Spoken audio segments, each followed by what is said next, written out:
आधी हकीकत आधा फसाना। वो बहुत खतरनाक जगह है, वहां मत जाना। आज तक किसी की हिम्मत नहीं हुई। जो गया बड़ी मुश्किल से जान बचाकर बाहर निकला। जब हमारी टीम उस सदियों पुराने रास्ते पर जाने के लिए तैयार हुई तो ऐसी न जाने कितनी चेतावनियां सुनने को मिली। कहते हैं त्रेता काल में रावण उसी रास्ते लंका से मंडोर आया था। मंडोर यानी मंडोदरी का गांव, जो इस समय राजस्थान के जोधपुर में है। दावे के मुताबिक रावण और मंडोदरी का विवाह उसी मंडोर में हुआ था। रावण उसी रास्ते बारात लेकर आया था।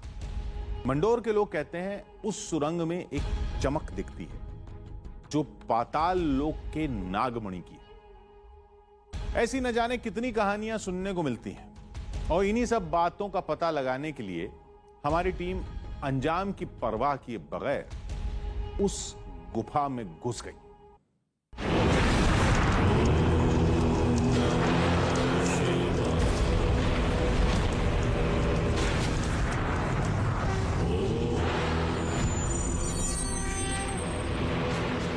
लंकापति रावण जो महाज्ञानी था, महाबलशाली था, लेकिन अहंकार की वजह से जिसका अंत श्री राम के हाथों हुआ। भारत में श्री राम से जुड़ी कई निशानियां हैं, तो वहीं श्रीलंका में रावण से जुड़े साक्ष्य आज भी देखे जाते हैं। लेकिन आज हम जिस निशानी की बात करने वाले हैं वो जुड़ी रावण से है, लेकिन मौजूद है भारत में।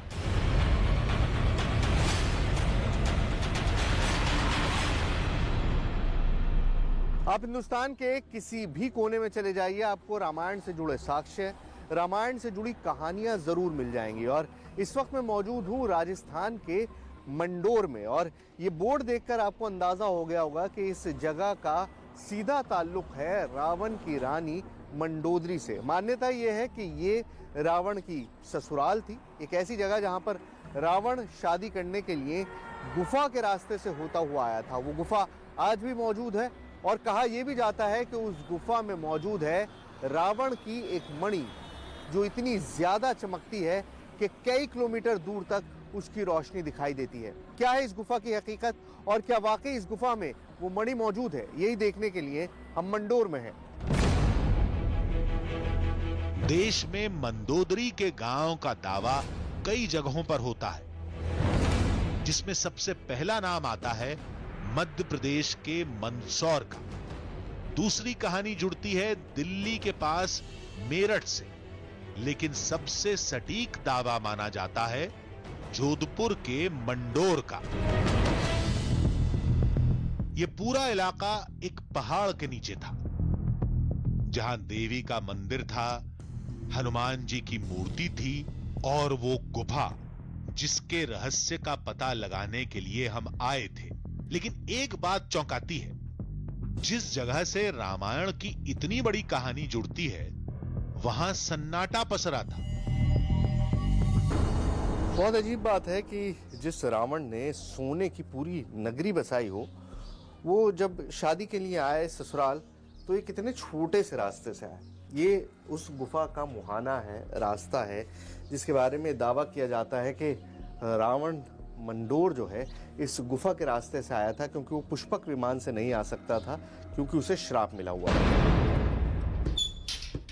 सवालों में और उलझने के बजाय हमारी टीम ने गुफा में जाकर रहस्यों को सुलझाना बेहतर समझा।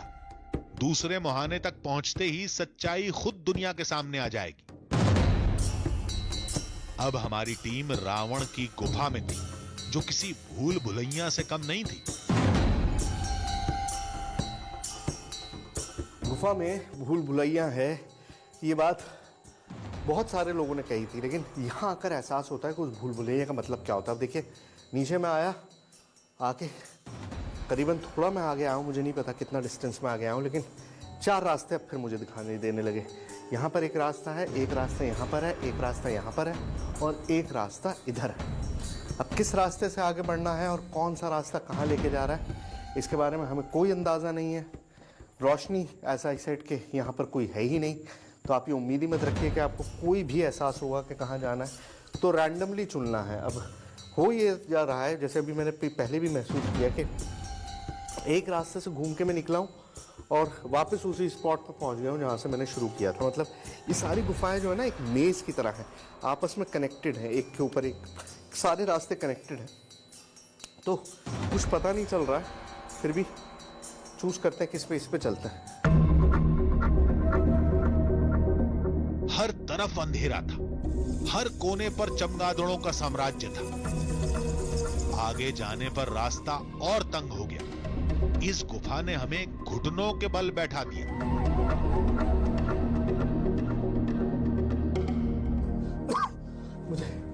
मुझे पता नहीं कि आगे और कितना जा पाऊंगा, क्योंकि सांस लेने में बहुत ज्यादा दिक्कत हो रही है, लेकिन कोशिश करते हैं। Oh God. हमने इस गुफा को हल्के में लेकर भूल की थी, जो अब भारी पड़ने लगी थी। करीबन 1 घंटे से ज्यादा का वक्त हो गया इसको। Oh God.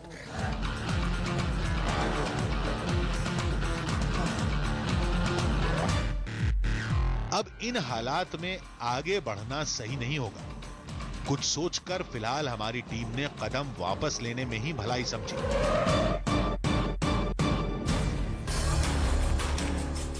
हमारी टीम गुफा से बाहर आ गई, वापस जाने के लिए नहीं, पूरी तैयारी के साथ फिर से अंदर जाने के लिए, ताकि रावण से जुड़े इस युगों पुराने रहस्य की हकीकत दुनिया के सामने लाई जा सके। उस पौराणिक रास्ते को हल्के में लेकर हमसे बहुत बड़ी भूल हो गई। हमने सोचा था कई सुरागों की तलाश में हमने आज तक कई गुफाओं में दमखम दिखाया है, यहां भी दिखा लेंगे, लेकिन इस रहस्य को सुलझाने के लिए कुछ औजारों की जरूरत थी। मतलब ऑक्सीजन सिलेंडर, मास्क, लाइट, रास्ते पर निशान लगाने के लिए चौक। इस सारे सामान के साथ हमारी टीम फिर से गुफा में पहुंच गई। कोई उस रास्ते को लंका तक का बताता है, तो कोई नागलोक तक, लेकिन असल में यह रास्ता कहां तक जाता है, यह हकीकत तो तभी सामने आएगी जब हमारी टीम उस खतरनाक रास्ते को पार करके दूसरे मुहाने तक पहुंचेगी।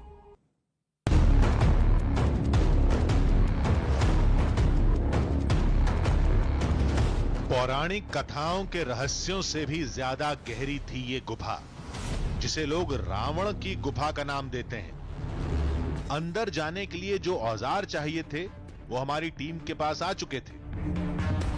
जो तैयारी मेरे बस में थी, जितना मेरे अंदर कैपेबिलिटी थी, जितना मैं इकोनॉमिकली अफोर्ड कर सकता था, वो सब मैंने कर ली है। लाइट मेरे पास है, पहले से भी मौजूद थी, अब ये पर्सनल लाइट भी है। सबसे इंपॉर्टेंट चीज़ थी जो बार बार सांस घुट रहा था।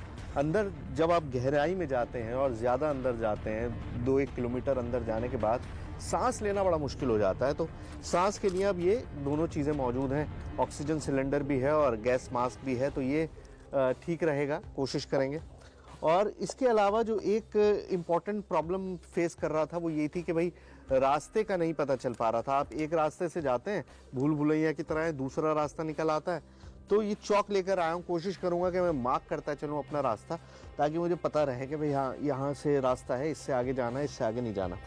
तो इंतज़ाम सारा है, अब बस दुआ कीजिए कि प्रॉपर्ली अंदर जाकर देख सकें आखिर वो मणि कहाँ है, आखिर रास्ते कहाँ से निकलते हैं, सारी चीज़ें अंदर जाके अभी पता लग जाएंगी। आइए।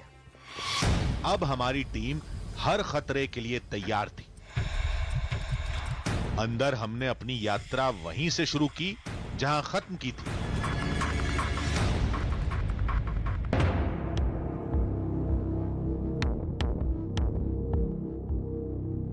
हर रास्ता एक जैसा लगता, हर मोड़ जाना पहचाना लगता, लेकिन अंदर ऐसा कुछ नहीं दिखा जो चौंका सके।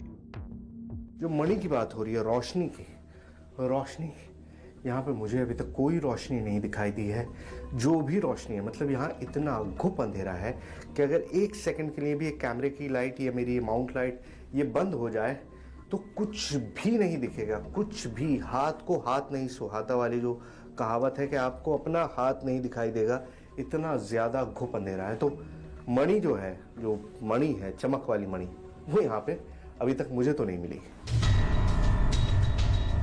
मंजिल का तो पता नहीं, लेकिन रास्ता खतरनाक मोड़ ले चुका था।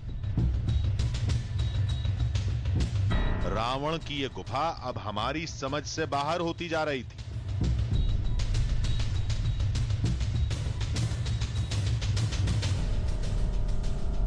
हम कोशिश ये कर रहे हैं कि या तो हम कोई पॉजिटिव रास्ता तलाश सकें, या फिर जिस मणि की बार बार बात होती है कि यहाँ पर नाग मणि मौजूद है, एक बहुत शानदार मणि जो वो बारात के साथ सामान लेकर आ रहे थे और उसमें से गिर गई थी, वो तलाश लें, देखिए क्या मिलता है। लेकिन कैसे? मुश्किलें तो बढ़ती जा रही थी। गुफा का पहला रास्ता तो ऐसा था जिसमें कम से कम घुटनों के बल चला जा रहा था। अब इतना पतला हो चुका है कि घुटनों के बल चलना भी इम्पॉसिबल है। इस तरह से लेट लेट के खिसक के चलना पड़ रहा है। मुझे लगता नहीं कि बहुत दूर जाना हो पाएगा।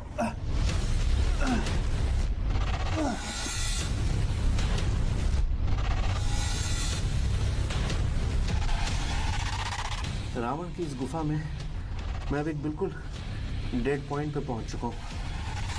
यहाँ से आगे रास्ता सिर्फ इतना है कि इसमें से मुझे लगता नहीं कि मेरा जिस्म निकल पाएगा, बट आगे जाने का कोई रास्ता है नहीं। कोशिश करता हूँ।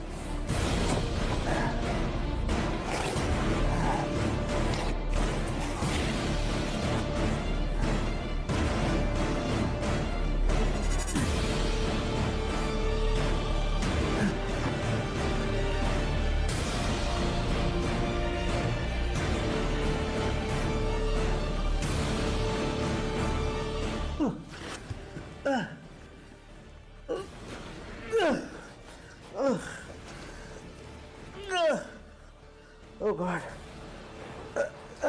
गुफा का अंतिम सिरा खोजते खोजते हम कब जान बचाने का रास्ता तलाशने लगे, इसकी भनक तक नहीं।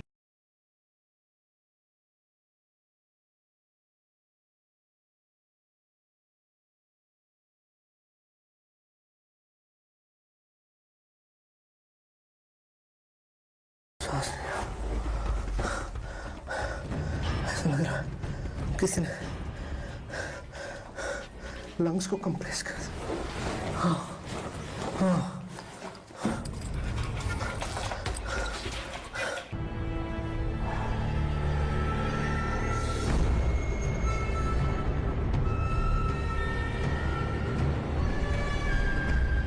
नाकाम होने का एहसास हर खौफ पर भारी पड़ता है। कुछ देर बाद शायद रास्ते का अंतिम सिरा हमारे करीब था, क्योंकि मुलायम पत्थर मिलने शुरू हो गए थे।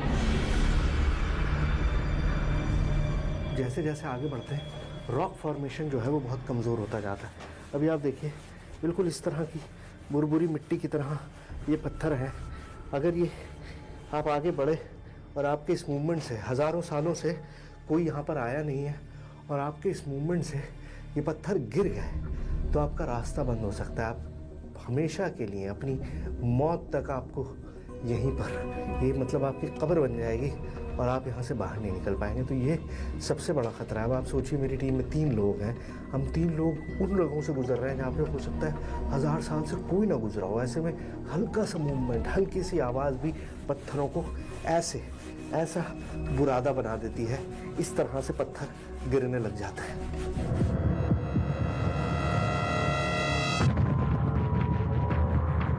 कभी चलते, कभी आराम करते, एक एक सांस के लिए तरसते, हम शायद मंजिल के काफी करीब थे।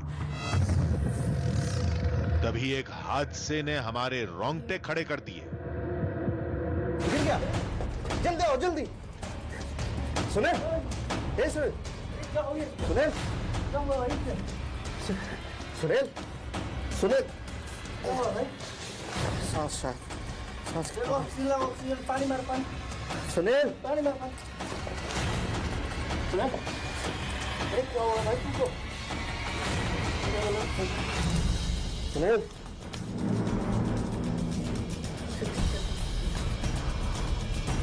सुनील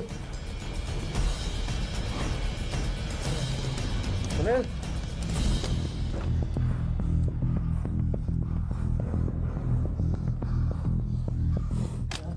लग रहा है इसको इसका हाँ सुनील सुनील क्या हुआ क्या हुआ क्या हुआ क्या हुआ सांस अभी ठीक है अभी ठीक है ये और खोलूं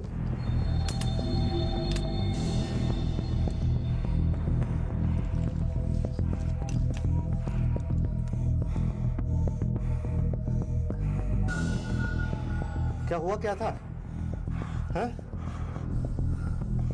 सांस की दिक्कत हो रही है ले चलो बस जल्दी बाहर जाना है या आगे चलना है बाहर आगे नहीं जाओगे ऑक्सीजन आराम से सांस लो हालत तो बाकी लोगों की भी ठीक नहीं थी। ऐसे में आगे बढ़ना मुश्किल था। मंजिल के करीब से लौटना मुश्किल होता है, लेकिन यह फैसला हमें लेना पड़ा। देखिए इंसान भले कुछ भी सोचता रहे, लेकिन कहीं कहीं नेचर की ताकत ऐसी होती है कि इंसान उसके सामने बिल्कुल हार जाता है। अब इस गुफा की गहराई को मापना नेक्स्ट टू इम्पॉसिबल है। मतलब मैं अपने सीमित संसाधनों के साथ वो नहीं कर सकता। वो तो शुक्र है कि मेरे पास उस तरह के इक्विपमेंट थे कि मैं कम से कम जिंदा बाहर निकल आया। तो ये गुफा रावण की है, ये गुफा पाताल तक जाती है, इस गुफा में मणि है। ये सारी कहानियाँ अभी कहानियाँ ही रहेंगी, क्योंकि ना तो हम इनको झुठला सकते हैं और ना ही हमारे पास इनको साबित करने के लिए कोई वजह है। पहली बार हमारी टीम गुफा के इतने अंदर तक जाने में सफल रही, लेकिन अंदर कोई चमक नहीं दिखाई दी। मुश्किलों के अलावा किसी से सामना नहीं हुआ। गुफा से जुड़ी कहानियों को तो हम पहले ही खारिज कर चुके थे। मकसद अंतिम छोर तक पहुंचना था, लेकिन बिगड़ते हालात ने पीछे लौटने के लिए मजबूर कर दिया। ये गुफा प्राकृतिक है, पुरानी है, बनावट अद्भुत है, लेकिन इसके लंका तक जाने या किसी नागमणि की चमक दिखने का दावा फिलहाल फसाना ही निकला।